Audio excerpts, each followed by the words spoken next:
kahit ano pa man ang ating profesyon, mga kaganang buhay, is mag-ipon ng pera para makapagnegosyo.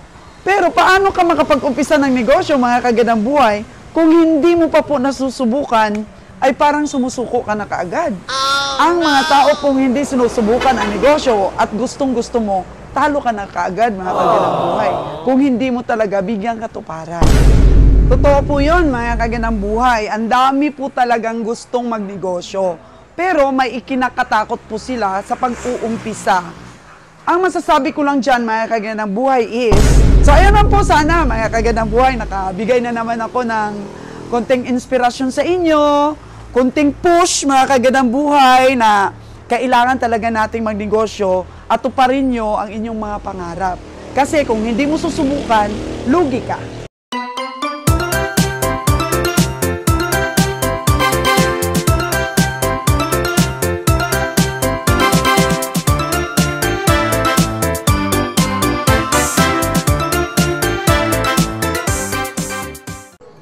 Hello, mga kaganang buhay! Welcome to Souls Chi Vlogs, Negosyo at Iba Pa. Layunin po ng aking channel na makapag-inspire ng mga gusto ding subukan ang negosyo. Maraming gustong sumubok sa negosyo, mga kaganang buhay, pero ang iba po'y natatakot. Takot sila sa risk, kaya pag-usapan po natin, mga kaganang buhay, ang mga bagay na ikinakatakot ng mga baguhan sa negosyo. Halika kayo, mga kaganang buhay, at pag-usapan po natin. Pasok po kayo sa aking munting tindahan. Munti man po ito, pero dito ko binuo ang aking mga pangarap. Wow! So, busy po ang lahat ng tao. Si Gigi nagre-repack. Si Linlin nagre-repack. Everybody po ay nagre-repack pag wala pong trabaho. Totoo po yun, mga kaganang buhay. Ang dami po talagang gustong magnegosyo. Pero may ikinakatakot po sila sa pag-uumpisa. Ang masasabi ko lang dyan, mga kaganang buhay, is huwag ka pong mag-umpisa ng negosyo kung hindi buo ang loob mo. Kasi mahirap po talagang i-risk.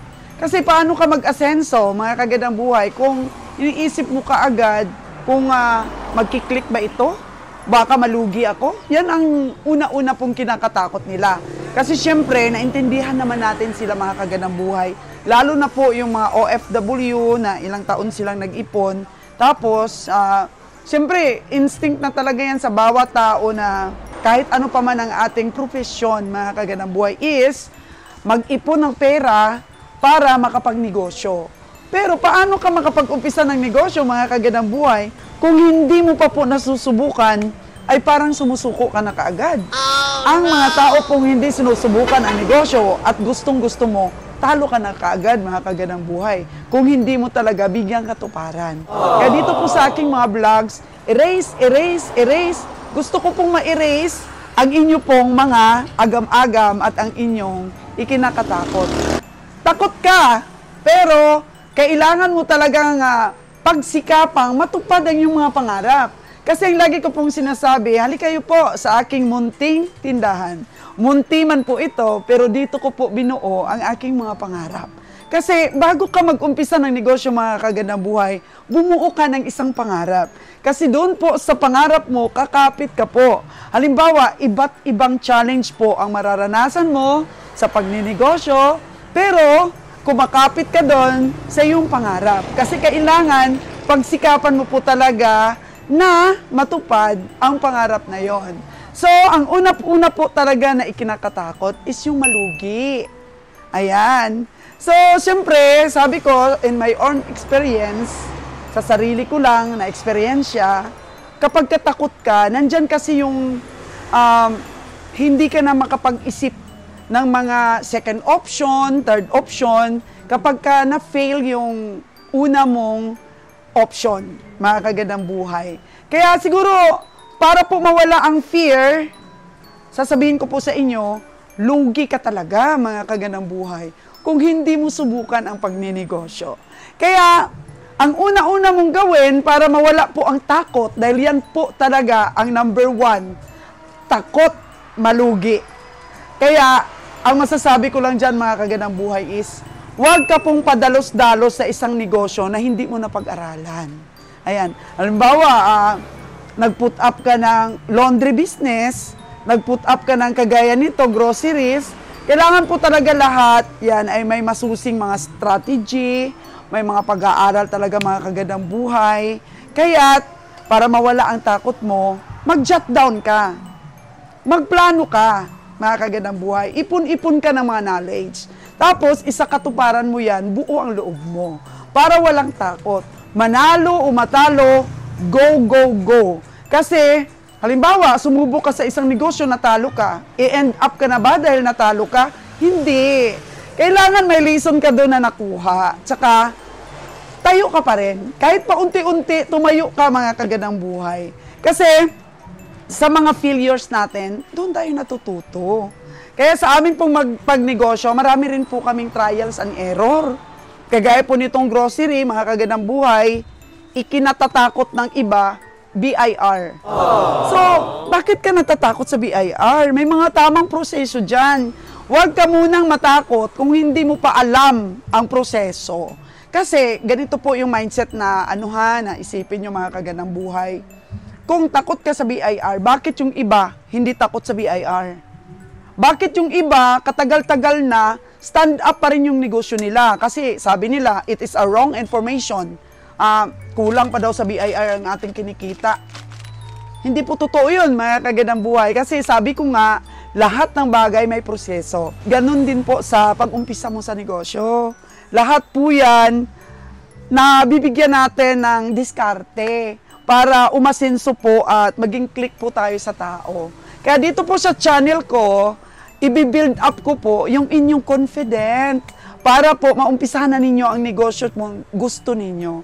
Kasi hindi lang po yan na alam niyo yung paano kayo maghanap ng supply, alam niyo yung mga pasikot-sikot na kasi ang dami pong mga tutorials.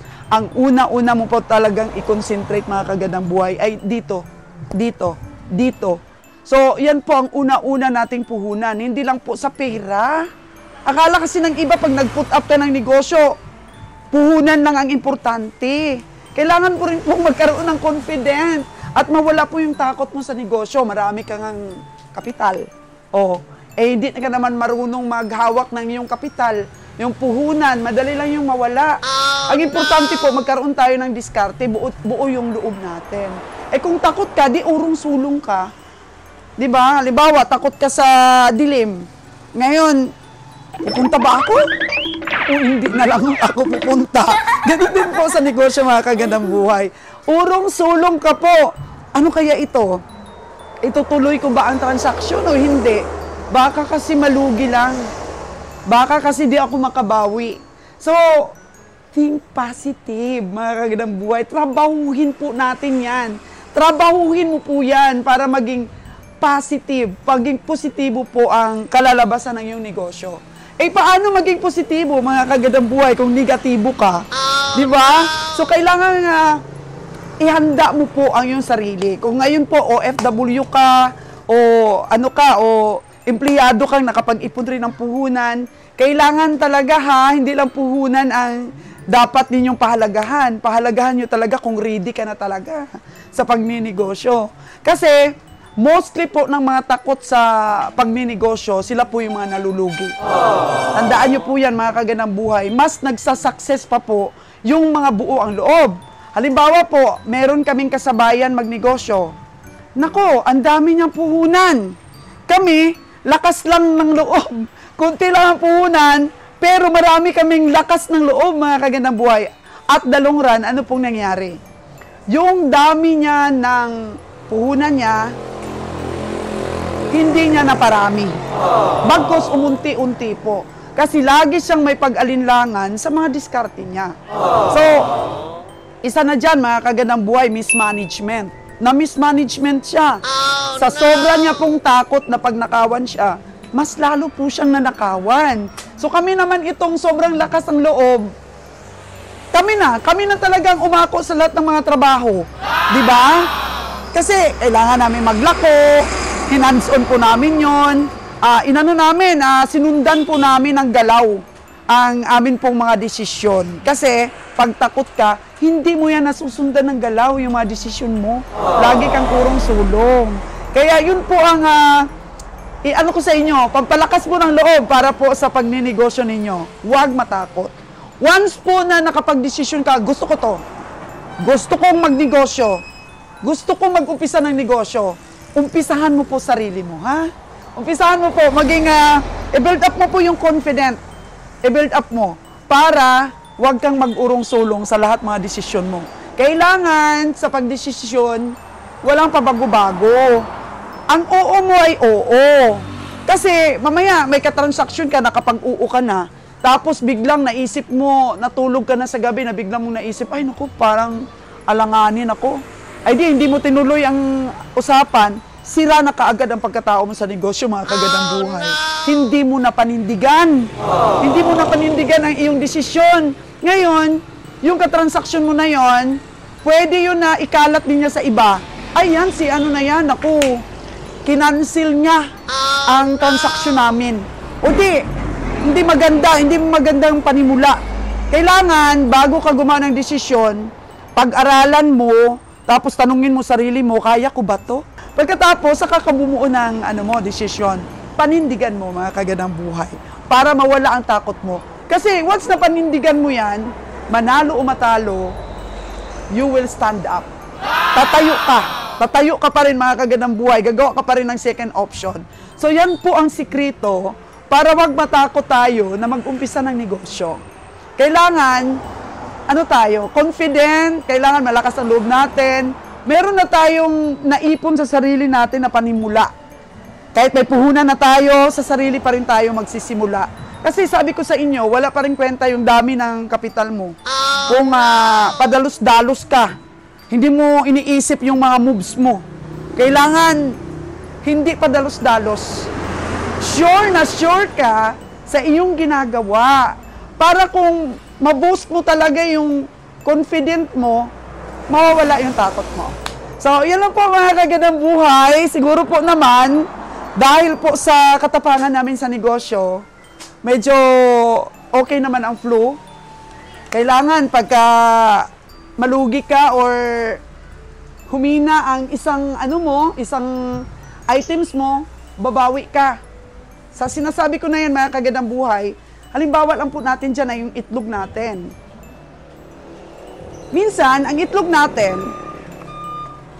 kunti lang tubo natin. Kasi nga, mahal ang supplier natin, bagsak presyo din ang mga local dito na produce na itlog. Mga backyard, ganyan.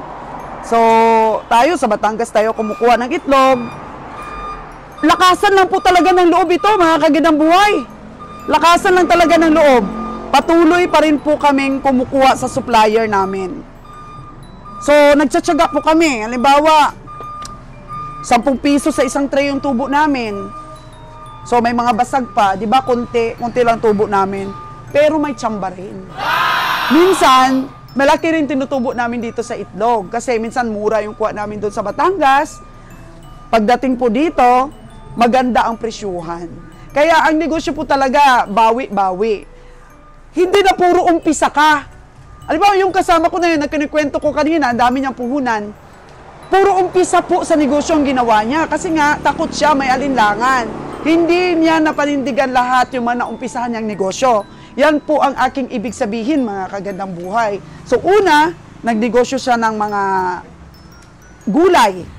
Tapos, naumpisahan niya yon, nakakita siya ng mga supplier, nag-jump up na naman siya tuyo sa mga dried fish.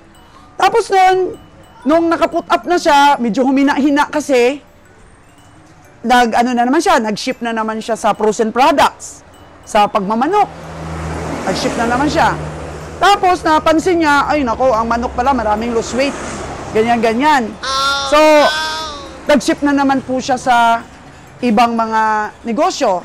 So kami po, yung una naming negosyo is prutas, nung nagugulay pa siya. Tapos, kasi yung store namin is dito kami, doon siya sa kabila. Tapos best friend po kami. Mabait kasi siyang tao. Tapos tinitingnan namin, ayaw ko na magtuyo. Sabi niya, bakit ayaw mo magtuyo? Sabi ni Ka Roger. Mahirap din kasi ganito, ganyan, ganyan. So, kami ni Kabiyang Roger, sinubukan namin yung tuyo. Tapos click naman pala yung tuyo. Tapos frozen foods, mga kung ano-ano na ang sinubukan niya, puro siya alinlangan. At the end, nawala po lahat ang kanyang puhunan. Pero kami po, dahil buo po ang aming loob, dahil nag-i-study po kami, tinitingnan namin ang market, yun nga ang ini-explain ko sa inyo, minsan may mahina, kagaya po ng itlog, humihina. Kasi naman noong umpisa talaga, ang kaibigan namin na yon ang nag-iitlog.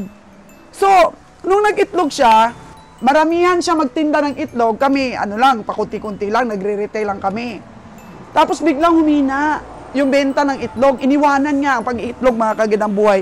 Kasi daw, madali daw mabugok, madali daw masira. So, hindi na daw kursunada yung mga nasubukan niyang mga negosyo. Pero alam nyo ba, lahat ng sinubukan niyang negosyo ay naging negosyo namin. At napag-aralan namin na merong tsamba, meron ding mahina. Kaya kung buo ang loob mo, sana asinsado na siya ngayon. Pero saan na siya ngayon, mga kagandang buhay? Dahil sa palipat-lipat siya ng kanyang negosyo, nagkaroon siya ng mga utang-utang hanggang hinahabol na siya ng kanyang mga inuutangan, umuwi na siya doon sa bundok. So, pinapasyalan na lang namin siya minsan, binibigyan namin ng tulong, kasi nga, nandyan na sana yung opportunity sa kanya, pero binitawan niya pa. Dahil nga sa pag-alinlangan niya at takot, mas lalo siyang nalugi. So, yan po ang aking isang example dyan, mga kagandang buhay. So, kung magnegosyo po tayo, pagsikapan po nating pag mahina, dagdag lang. Huwag po tayong palipat-lipat. Dagdag lang tayo ng dagdag, kaalaman po at pag-hands-on. So, ayan lang po sana, mga kagandang buhay, nakabigay na naman ako ng konting inspirasyon sa inyo, konting push, mga kagandang buhay, na kailangan talaga nating magnegosyo at tuparin nyo ang inyong mga pangarap. Kasi kung hindi mo susubukan, lugi ka. So, ayan, thank you so much at abangan po ang ating susunod na episode dito po sa Souls G Vlogs, Negosyo at Iba Pa.